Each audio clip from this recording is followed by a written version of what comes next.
Shalom Bapak Ibu, sahabat Samas yang dikasihi Tuhan.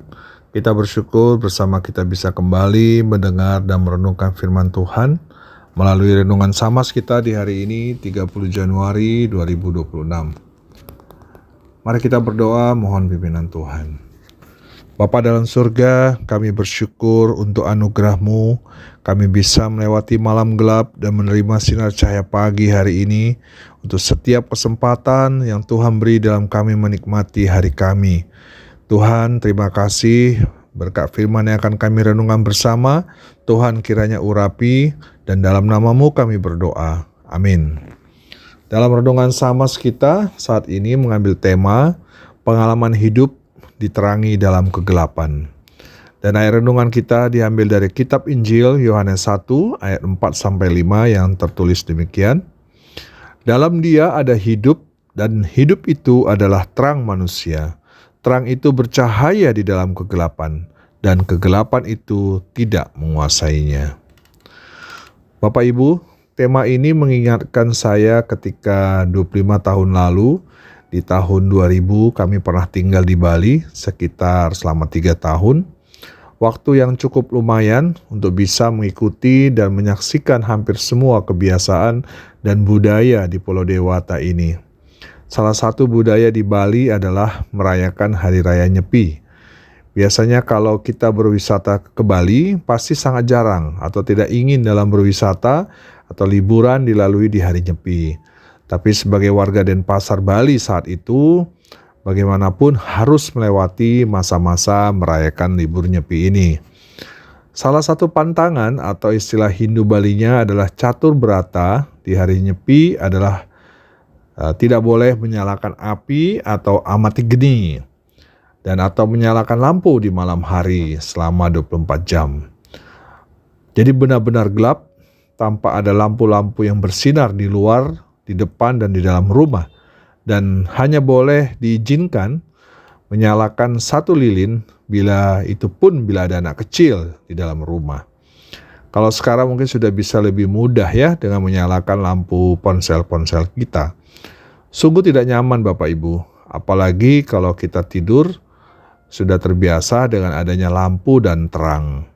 Bila lampu dinyalakan dalam rumah dan terlihat cahaya dari luar, sudah pasti rumah akan didatangi dan ditegur oleh yang namanya pecalang desa atau banjar.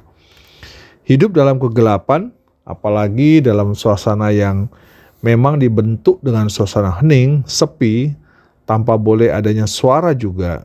Kalau kita tidak terbiasa, memang sungguh akan merasa kurang nyaman ya Bapak Ibu. Bahkan bisa sedikit membuat kita kalut, terutama bagi anak-anak kecil.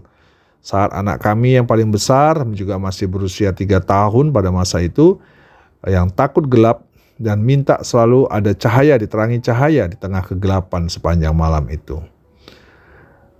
Bapak Ibu, jemaat terkasih, cahaya dan gelap selalu menjadi dua hal yang berbeda, dua kutub yang berseberangan. Dalam kondisi kegelapan datang, kita akan lebih bisa menghargai sebuah cahaya. Cahaya itu menghangatkan, sedangkan gelap itu membekukan. Inilah sifat terang itu.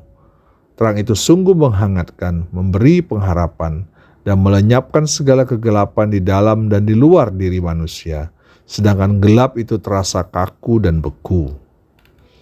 Bapak Ibu sahabat damai, apakah kita masih ingat saat kita sedang ada di fase gelap, demi bisa menuju sebuah cahaya seperti saat ini kembali.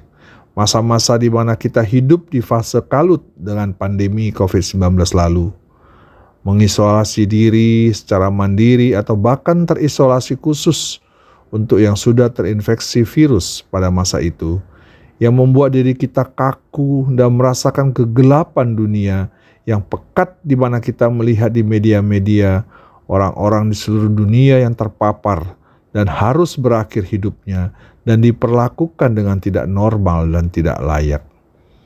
Kondisi ini bak sebuah gelombang yang menyapu sisi keyakinan kita, menggerogoti kepercayaan diri kita karena kita melihat dan mendengar berita-berita kalau angka yang terpapar pada masa itu melonjak tajam dan bukan lagi orang jauh tapi lingkungan dan keluarga terdekat pun menjadi korban. Belum lagi kondisi masa itu banyak membuat semua usaha tidak berjalan, bahkan harus terpuruk.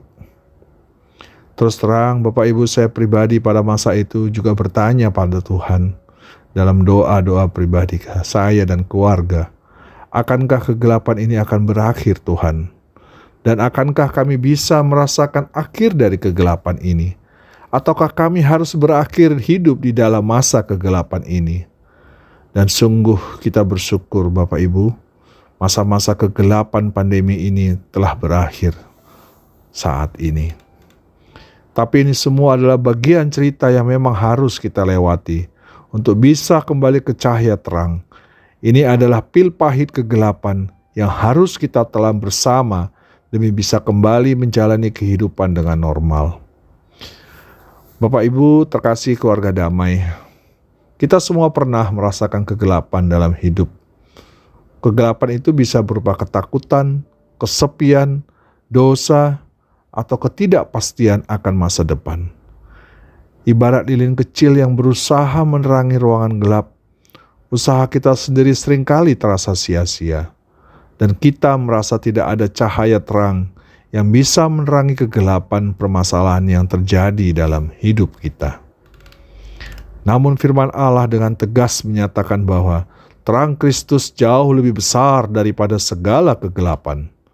Terang Kristus mampu mengalahkan kegelapan dosa, penderitaan, serta tipu daya iblis.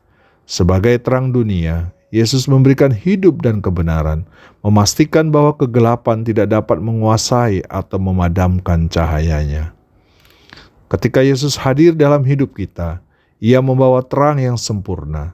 Terang ini tidak hanya menerangi jalan kita, tetapi juga mengubah kita dari ke dalam kegelapan.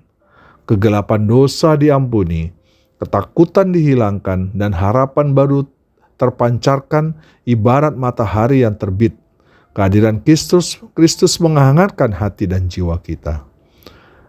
Pertanyaannya adalah, Bapak Ibu, apakah kita siap menyambut terang Kristus? Apakah kita rela membuka pintu hati kita lebar-lebar? Atau kita masih lebih suka bersembunyi dalam kegelapan yang nyaman?